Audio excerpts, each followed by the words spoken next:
Gente, vamos lá. Vou compartilhar com vocês a segunda unidade, segundo capítulo da disciplina de Gestão e Unidade Produtora de Refeições, UPR. Não sei o que deu, que da outra vez o outro vídeo ficou sem som, então espero que agora dê certo. Vamos lá. Capítulo 2, unidade Gestão de Unidade Produtora de Refeições. Atuação do nutricionista na gestão de UPR. O nutricionista deve ter conhecimento técnico para fazer o planejamento dos cardápios de forma que seja possível servir todos os itens acordados na UPR, ou seja, Unidade Produtora de Refeição Industrial. Todavia, entender a administração é importante para realizar essa atividade dentro do custo disponível. Toda empresa, para obter os objetivos e garantir a sobrevivência no mercado, precisa de um planejamento administrativo. O nutricionista é uma peça-chave nesse processo dentro da UPR, que visto como administrador ou ainda gestor da unidade. Administrar é obter resultados por intermédio de outros. Trata-se de fazer as coisas por meio de outras pessoas, obtendo os melhores resultados possíveis. Aqui a gente entende o quê? Que o nutricionista, né, como um administrador de unidade UPR, ele vai organizar, ele vai planejar tudo para que seja feito, mas ele não vai efetivamente colocar a mão na massa, ele não vai para a cozinha cozinhar, ele faz toda a organização, toda a administração para que outras pessoas façam e obtenham, né, e que todos obtenham o melhor resultado possível. O nutricionista, ao desenvolver a maioria das funções que são da competência dele, atua como gestor nas diversas áreas de atuação que o curso oferece, como a unidade produtora de refeição, a academia ou a clínica. Assim, precisa conhecer, mesmo de maneira menos profunda, os conceitos de administração.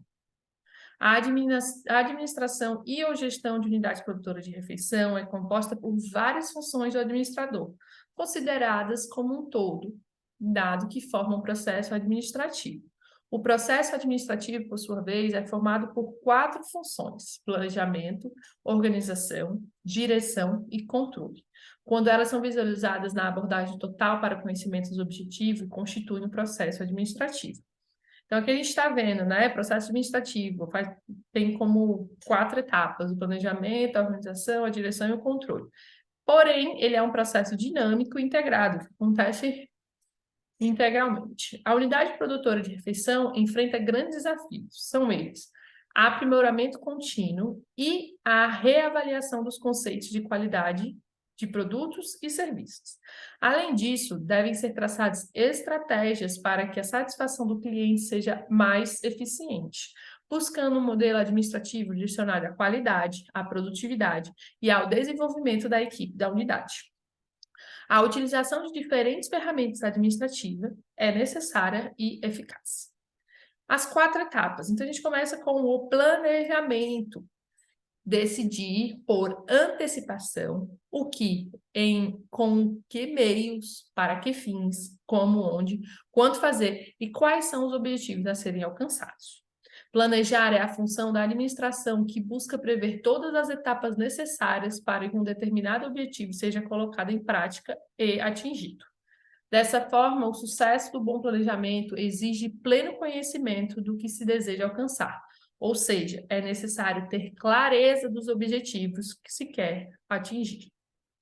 Nessa etapa, algumas características são próprias, sendo constituídas por 3 fases sequenciais: o estabelecimento do objetivo e a serem alcançados, a tomada de decisões a respeito das ações futuras, a determinação dos planos.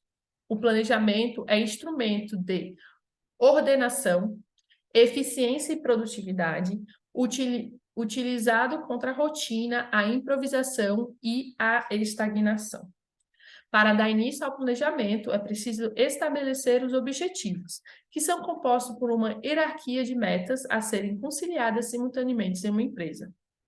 Os objetivos organizacionais, as políticas, as diretrizes, as metas, os programas, os procedimentos, os métodos e as normas. Então, no planejamento, além da gente prever, a gente fazer uma coisa por antecipação, né? como a gente vai fazer, para quem, onde, a gente tem que ter em mente quais são as políticas da empresa, as diretrizes, as metas, para que o planejamento ocorra efetivamente para aquela empresa. Em relação à abrangência, o planejamento pode ocorrer em 3 níveis: nível estratégico, em nível da diretoria, o tático, em nível gerencial, e o operacional, em nível de produção. Há 4 tipos de planos: os procedimentos, os orçamentos, os programas ou programações e as normas ou regulamentos. Então, a gente tem como exemplo aqui uma unidade produtora de refeição que faz refeições para os colaboradores, né? Uma indústria. O que a gente tem que fazer? Identificar quantas refeições devem ser servidas, qual cardápio será servido e a estrutura física necessária. Quanto fazer? Ter uma previsão de tempo para realizar cada uma das atividades apresentadas e fazer um cronograma de ação. Quem irá fazer? A condução do planejamento é a responsabilidade do gestor da unidade de produção de refeição. A realização do preparo das refeições fica a cargo da equipe da cozinha. Quanto custará para fazer? Prever todos os custos, desde a etapa do planejamento e de execução do projeto até o processo de produção, para conhecer o custo do produto. Então, a principal atividade do planejamento, para nós nutricionistas, é o cardápio. Etapa 2, a organização. A organização é uma função administrativa que representa o agrupamento das atividades necessárias, com o intuito de realizar o que foi planejado. A organização envolve tarefas, pessoas, órgãos e relações. Envolve, portanto, o ato de organizar, estruturar e integrar os recursos e os órgãos incumbidos da administração, estabelecendo relação entre eles e as atribuições. Organizar consiste em caracterizar as unidades operacionais primárias, definir o fluxo de sequência do trabalho, agrupar as unidades operacionais primárias para formar as unidades operacionais complexas, estabelecer a estrutura da autoridade, sistematizar o trabalho.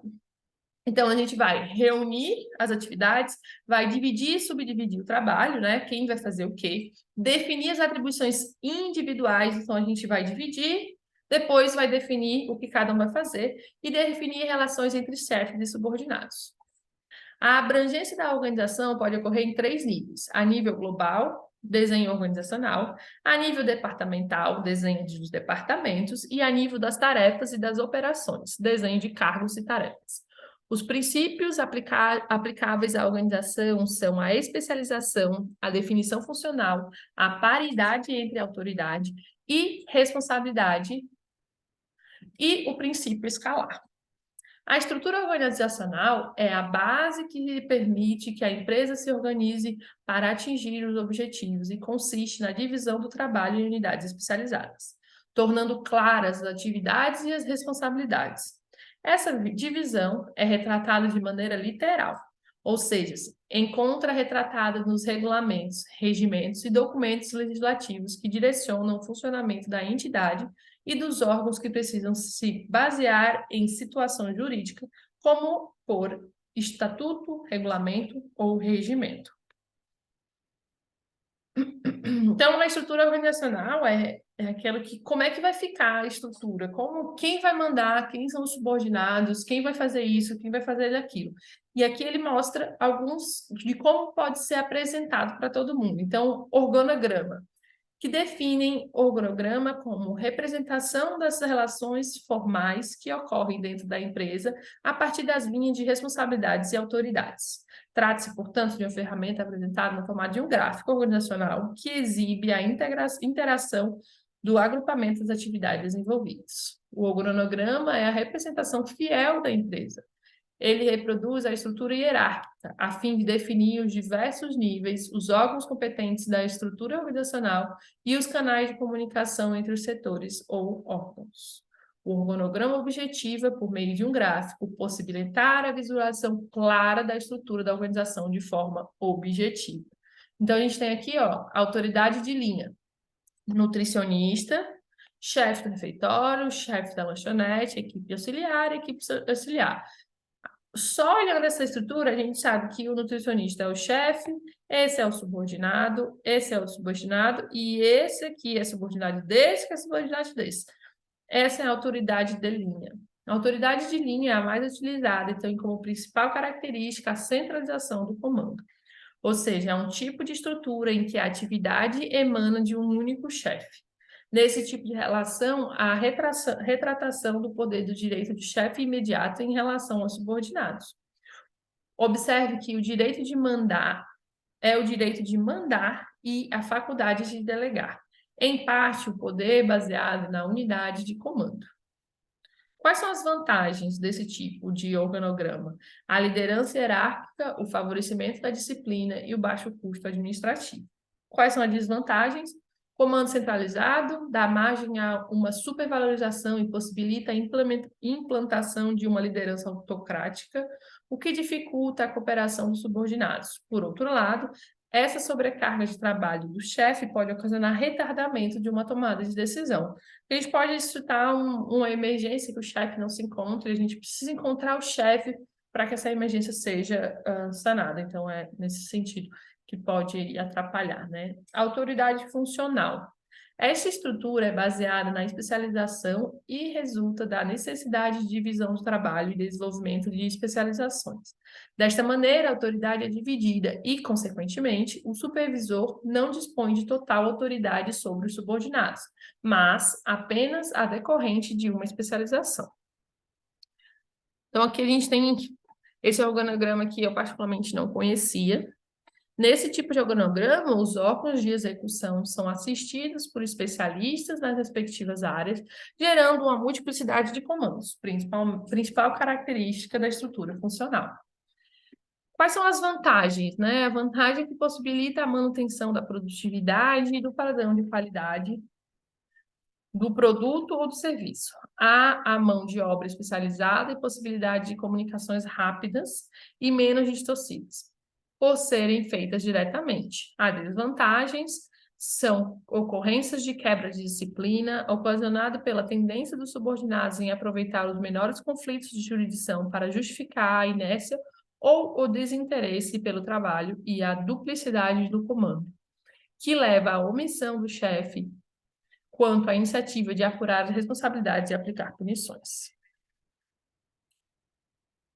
A autoridade de assessoria. Oh, meu Deus, falha técnica. De assessoria. Outro tipo de organograma existente é de autoridade de assessoria. Linha staff. Sendo uma autoridade técnica de aconselhamento para pesquisas, levantamentos e trabalhos específicos de orientação técnica. Nós, nutricionistas, quando trabalhamos como prestadores de serviço em restaurantes, por exemplo, entramos no organograma da empresa dessa forma. Então, como que é a de assessoria, né? O proprietário é o chefe e tem os seus subordinados. Nós, quando assessores, nós entramos no organograma logo depois do chefe, mas não, esse pessoal aqui não é subordinado a nós. Apesar deles estarem abaixo do nosso nome, abaixo do nutricionista, a nutricionista, quando ela é assessora, ela não é chefe de ninguém. Ela simplesmente se reporta ao proprietário em relação ao que ela veio assessorar. A assessoria fica ligada ao chefe, o qual dá assistência, porém não tem autoridade sobre os órgãos da linha. Autoridade tipo comitê. Quando a gente fala de comitê, a gente pensa em mais de uma pessoa. Nesse tipo de organização, a autoridade deliberativa é exercida por um conselho de pessoas. A principal característica é a pluralidade de diretores, que dividem responsabilidades, honras e vantagens entre si. Graficamente, a estrutura é semelhante ao organograma em linha, com a distinção de que o comando é realizado pelo comitê e não por um único chefe. Organograma de setores. Enfoca os setores sob a forma de círculos concêntricos, responsáveis pela representação de diversos níveis hierárquicos. Eles diminuem de acordo com a proporção que o órgão se aproxima da periferia. Organograma em barra.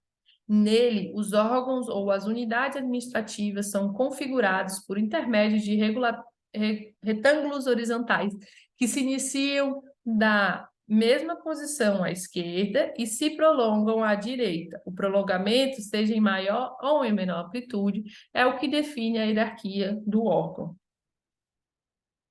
Então, começaram no lado esquerdo, o nutricionista foi até aqui, e aqui já veio esse. Então, isso aqui indica que o chefe de cozinha de lanchonete é subordinado do nutricionista, mas o chefe de refeitório e o chefe de cozinha não são subordinados um do outro, porém os dois são subordinados ao nutricionista.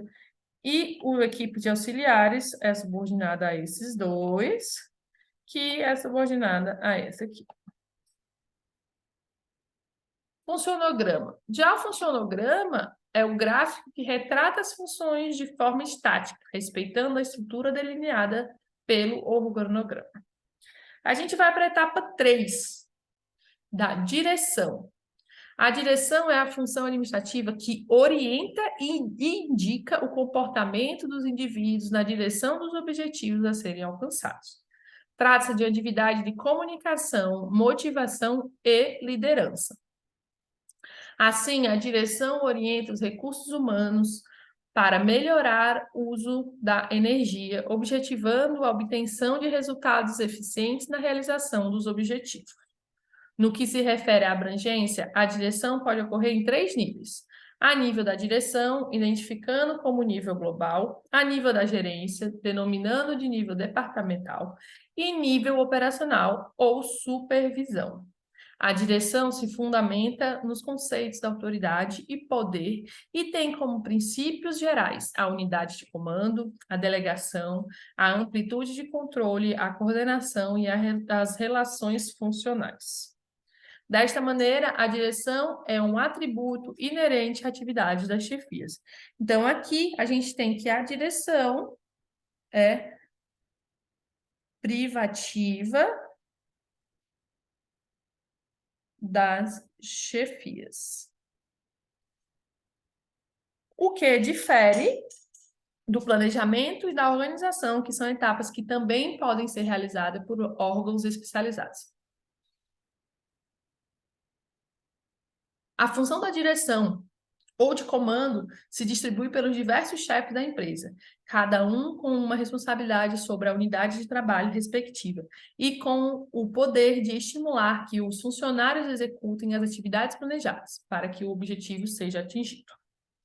Para as ações de direção serem adequadas, o responsável deve conhecer e compreender os objetivos da empresa, dominar os objetivos, treinar funcionários e instruí-los quanto ao que precisa ser realizado, motivar os colaboradores, acompanhar o desenvolvimento do processo, controlar ou checar se as ações foram realizadas de forma a atender os objetivos planejados. A liderança é uma característica imprescindível de todo chefe, dado que, quando o chefe é um verdadeiro líder, obtém a participação do grupo sem ações que sejam opositoras. Basta exercer a liderança. Em outras palavras, liderar é obter a realização das tarefas pelo trabalho em equipe. A gerência é a capacidade de alocar recursos para atingir objetivos.